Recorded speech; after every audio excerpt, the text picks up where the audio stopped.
Caro Aurelio, se ci sei, batti un colpo. Questo colpo lo sappiamo tutti quale deve essere. Non nascondiamoci dietro un dito, vai giù, perché sento molti dire no, che lo prendiamo a fare, e no, è perché di qua poi sento qualcuno che dice Garcia, e se tenevamo Garcia, è perché Garcia. Aurelio, in questo momento così del Napoli, che forse uscirà dalla zona Europa dopo 13-15 anni consecutivi, ma non mi ricordo di preciso. Il colpo che devi battere deve essere forte, deve rimbombare in tutta la Serie A. E siccome ci sono molti juventini, interisti, milanisti che dicono se dovesse arrivare veramente Conte al Napoli, potrebbe essere una probabile pretendente per lo scudetto della prossima stagione. Lo dicono loro, non lo stiamo dicendo noi, se dovesse arrivare Conte. Comunque, Wagyu, buongiorno, ben ritrovati sul canale di Neapolis 1926. Per prima cosa iscriviti al canale, è gratis. Mi raccomando, il tasto like e il commento che fanno sempre comodo, lo sapete come funziona qui su YouTube. Allora, Wagyu, parlavo oggi fra me e me, no? Perché sapete, ogni tanto penso anche qualcuno di voi ogni tanto si mette a parlare con se stesso, no? E mi sono detto, ma se ad oggi, come riporta Sky Sport, la palla sta passando veramente per le mani di Aurelio De Laurentiis, perché Conte ha dato piena disponibilità per venire al Napoli, e questo va sottolineato, la piena disponibilità di Antonio Conte di venire al Napoli, e ricordiamocelo, perché tutti quelli che dicono oh, Conte non verrebbe mai al Napoli, Conte lo sa che se viene a Napoli c'è un bel gruzzoletto. E poi vorrei dire a qualcun altro che poi mi ha commentato, ma senza Conte, scusatemi, senza Europa, almeno una Coppa Europea, Conte non viene a Napoli. Ragazzi, sinceramente, Conte in Europa quanto ha mai contato? Siamo onesti, vi supplico. Quanto mai ha contato qualcosa Conte in Europa? Conte non ti fa vincere in Europa, questo è chiaro. Conte ti fa vincere in ambito nazionale, ti fa vincere in Italia, ti può far vincere. Però non venite a dirmi, senza coppe lui, ma ragazzi, Conte delle coppe non se ne frega niente, perché tu quando gli dai lo stipendio, dubito che dica no, non vengo perché non c'ho la coppa. Se ti dai 8 milioni a stagione viene tranquillamente Conte, o che stai in Serie B o in Serie C. Se tu dai 8 milioni a un Cristiano si muove, l'abbiamo visto con l'Arabia Saudita.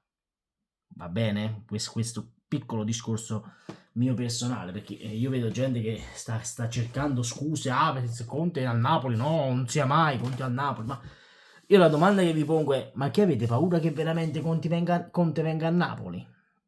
E questo che molti tifosi napoletani si dovrebbero domandare, ma forse quegli altri tifosi hanno paura che Conte veramente viene a Napoli e potremo lottare nuovamente per lo scudetto? Io la metto così, ragazzi, la domanda. Poi sta a voi nei commenti dirmelo cosa ne pensate.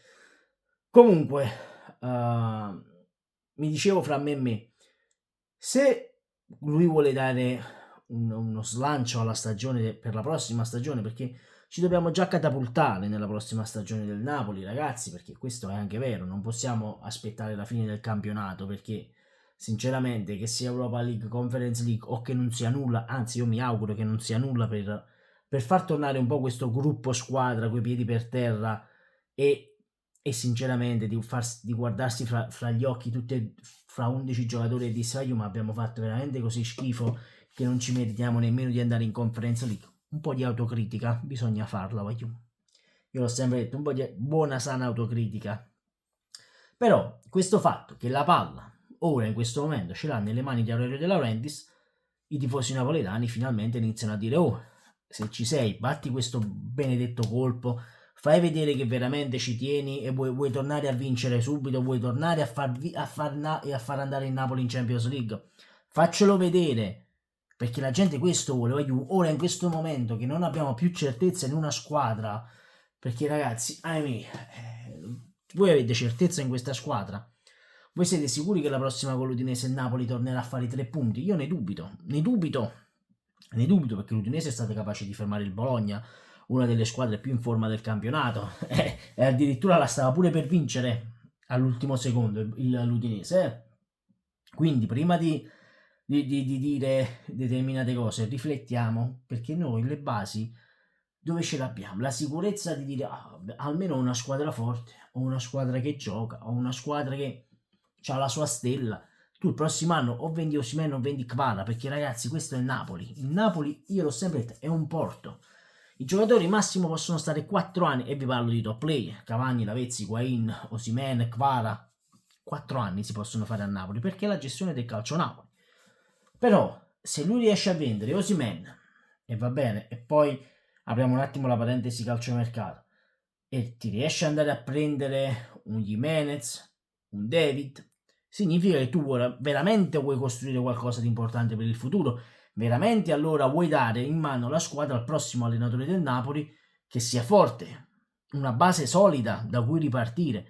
Ecco, se dovessimo ripartire con gli stessi 11 nella prossima stagione, cosa impossibile perché io l'ho detto, fare una mini rivoluzione, perché chi dice voglio la rivoluzione totale, tutti via, 12 giocatori tutti via, non la potrai mai fare.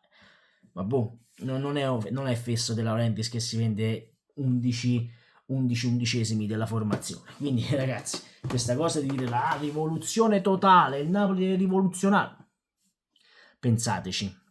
Una grande rivoluzione non ci sarà, perché è proprio impossibile fare una rivoluzione. Ma boh, dei punti fondamentali nella rosa ci devono pur stare.